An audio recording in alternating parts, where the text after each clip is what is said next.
The Overwatch League awards are starting to get unveiled finally. After the first night of the playoffs, the league went ahead and revealed the MVP, Rookie of the Year, Coach of the Year, and Dennis Havelka awards. At the time of this recording, the role stars have yet to come out unfortunately, so we're going to have to save that for a different video. For today though, I thought we could give some honest reactions to the award winners we know about so far. Sadly, none of them are crazy shocking, but that's okay because there's still plenty of room to give out some opinions on the winners as well as anybody else who arguably had a chance. And you know what? I'll go through my preseason preds as well for fun to see how ridiculously wrong I was. So I think it's a good idea to start this video off with MVP because that's probably the award that most of you care about the most. Anyone who has been watching this channel consistently knows how I feel. Leave is a very deserving selection. He is also who I thought the league was going to pick in my MVP race video from about a month ago. He makes sense. What he brings to Chengdu is the very definition of value. Without Leave, the Hunters probably do not make 2 straight tournament finals. Heck, they might not even make any tournaments period without this dude. He is always the first guy to show up on the stat board if it's overcrowded by successful Dallas and Shanghai players. Go to Final Blows and guess who is right behind Sparkle? Leave. He had like 70 less than him, but also 4 less hours played. Now go over to the averages, and the same domination is present, because he was the only player in this league with at least 10 final blows per 10 minutes on all heroes combined.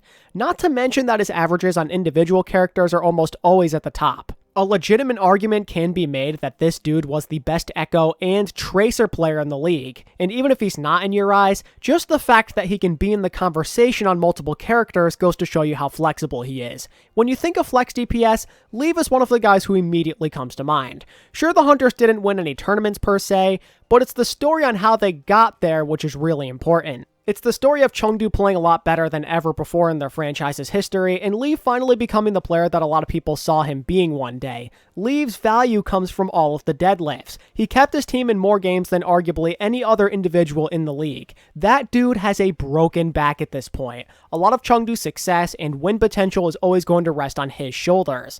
Total investment went into Leave day in and day out, and we saw time and time again how that worked out for them. When looking back at Chengdu's failures, though, a lot of it again kind of comes and surrounds Leave. When he got shut down or didn't have enough opportunities to make a difference, that's when the Hunters were usually losing. Leave was their carry, their stability, and any other thing that you can think of. Despite him not being my #1 pick personally for the MVP award, I recognize that his value factor is something that he has over my personal pick. Lip might have been my MVP selection, but I recognize that Shanghai still probably would have won a bunch of games even if he wasn't absolutely dominating. The same cannot be said for the Hunters though.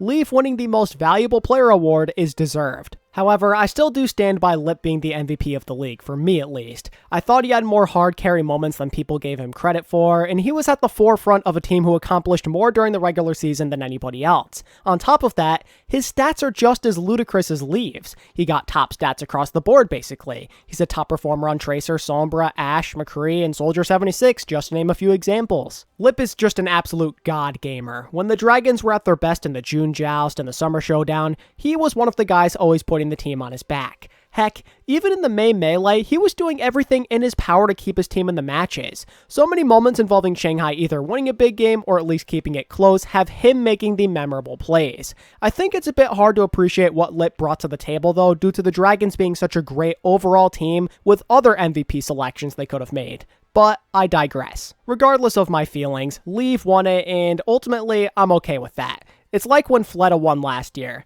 He wasn't my top choice, but there's no need to be upset about it. It's a respectable selection.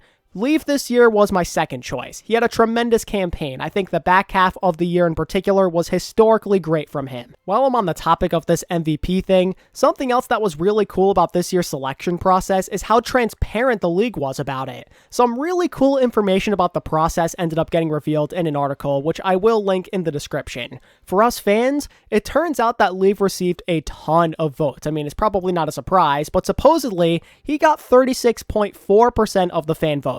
I would venture to say that is the highest amount out of all 10 players, but the league went beyond the fans. They literally posted a list of who every single official who had a vote voted for. Just as an example, let's say maybe you wanted to know who the general manager of the Atlanta Reign selected. Well, you can do that. If you wanted to see Sideshow or Bren or maybe like, I don't know, Uber, Mr. X, you can do that as well. I will leave a link to that list as well in the description if you want to check it out. A resounding majority of the votes did go towards Leave though, so don't expect anything crazy. However, there was a couple of trends I noticed that caught my attention.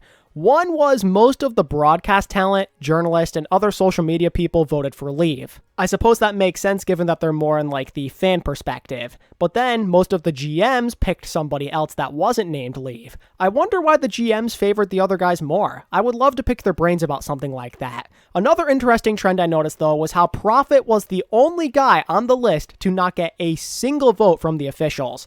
Prophet had a pretty good year, so this kind of came as a surprise to me. I wasn't expecting him to get many votes at all, but the fact that he got 0 is pretty wild. It goes to show how little people valued Soul's overall season, but I suppose it makes sense. Prophet and the boys failed to make the playoffs or win a single tournament match. Every other guy on this list though, yeah, they check off those boxes. Sorry to any of my Prophet or Soul fans out there, that's gotta feel pretty rough. Anyway, before moving on, just know that Decay was my preseason MVP selection if you're wondering. He wasn't even on the ballot this year, so that's a big time L on my part. On to Rookie of the Year. Is anybody really surprised that Pelican took this home? I would say it was a done deal by the Countdown Cup or maybe even the end of the Summer Showdown. For a while, I think that Mag, Skewed, and Shy did hang around. They were kind of doing enough to get the recognition, but once the last few months of the season came up, it was basically all Pelican. He was my pick during the award race video, and he was 100% the guy I expected the league to pick. For a while, I was on the Shy hype train, but that quickly died down as the spark faded away into irrelevance. Pelican was undeniably the best rookie this year, but as I've said before, it goes beyond that. He was one of the best players, period. He was the only rookie who got MVP nominations. He constantly kept up with the very best this league has to offer, and he held his ground against bona fide superstars and then some. He's got the stats and the flexibility as well. He's basically just like Leaf. Pelican was also in contention for top Echo during the 2021 regular season, and I would say his May was insanely good too. His stats are also ridiculous, and that carries over onto anything you can really think of, like Torb, Tracer, Pharah, you name it. He could dominate superstar damage dealers on their signature picks, even if Pelican himself was not super known for them in his Contenders days. As a young player on a veteran roster, being that reliable is impressive. Despite being the young blood, so to speak, he got depended on the most out of any other individual on the Reign. Usually it is the veteran stepping up when their team needs a hero, but this was not the case for Atlanta. Pelican was their guy pretty much from the start. The Atlanta Reign lived and died by this dude. His dominant first year in the league definitely gives him Rookie of the Year honors, and I don't even think it's a contest. I originally went with Mag for Rookie of the Year during the preseason, in case you were wondering. I think that Mag definitely was in the conversation for a while, but obviously Pelican kind of just blew him out of the water by the time it was said and done.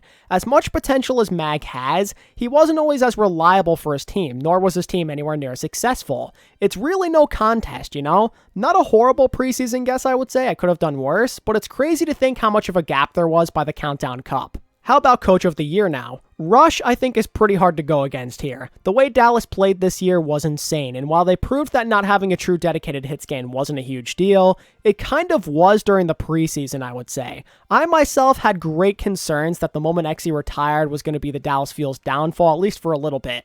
Logically speaking, that would have made their matchups a lot harder, you know? On paper, it was like, how are they going to stop Birdring, or Kai, or Decay, among others? They found a way, though. Through their own unique strengths and strategies, they found ways to get around it, and it's something Dallas continuously did too. It's not like this was some May Melee exclusive thing. We're talking April through August, and on top of that, Dallas were the top seed in the Western Conference. Rush was able to find success under pressing disadvantages, and I really do think he deserves all the credit in the world for it. I, for one, believe Rush had this award locked up pretty early on, but a few other guys definitely do deserve a shout. Given how ridiculously good the Dragons were, Coach Moon was probably another great choice. And of course, we can't forget about Get Amazed of the Paris Eternal. Going 8-8 on the year isn't anything special, but this team wasn't supposed to be competitive, that's the big thing. The Eternal were widely expected to be a bottom 5 team by most people. It kind of gives you the Season 3 Valiant vibes. The problem was the lack of accolades, though. While the storyline was great, it's important to realize that other coaches simply did more. As for who I picked during the preseason, sadly, I chose Kuki as the coach of the year. I had a lot of faith in the Mayhem to do great things, but it just wasn't meant to be. There's always going to be that one team that plays way below their ceiling, and Florida just so happened to be that roster this time around. It's disappointing, but what can you really do? And finally was the Dennis Havelka Award, something I've never actually talked about here on the channel before. Some people have gotten mad at me for skipping out on this one in the past, so I didn't want to make that mistake again. So Sparkle won this award, and it's probably the most Sparkle thing to do, if I'm going to be honest with you. What I mean by that is it's an ideal match. In his own unique ways, Sparkle embodies the meaning and qualities behind this award. Sparkle's a great person, and all of his coworkers love him to death. His humor and personality help him be someone this community loves as well. This award is meant for genuine human beings, and Sparkle, I think he's no different than the past winners, Mickey, Costa, McGravy. Sure, he has a different personality, but he demonstrates the same qualities. If you pay an ounce of attention to social media, you likely didn't even need to see the reveal video that the league made, because what they talked about in it was literally demonstrated on a weekly basis. People love Sparkle. He's got that crackhead level energy. He's got a ridiculously loud goofball mentality, and he screams life of the party. But more importantly, as I was talking about before, he's a great teammate and coworker. He's somebody who you can easily rally around. Sparkle is a charismatic leader who's going to do whatever is in his power to make those around him smile and just have energy and feel confident in themselves. The X's and O's aren't everything in sports and esports. The mental and emotional side also play a role in this stuff, you know? Sparkle embodies all of that perfectly, hence why he was the most ideal selection for this award this year. And that's going to do it for my award reactions. Overall, the league made selections I can get behind. This is the second year in a row where I genuinely cannot complain all that much. Now, of course, maybe that will change once we get the Roll Star list, but for now, I'm pretty satisfied. Maybe you feel differently though, and if that's the case, tell me what awards you disagreed with down in the comments below. I would love to hear your thoughts on it. If you enjoyed this content and you want to see more award videos in the future, be sure to give this a like and subscribe if you're new. And as always, thank you all so much for watching. I appreciate your support so much, and until next time, this is ATP, signing out. Peace.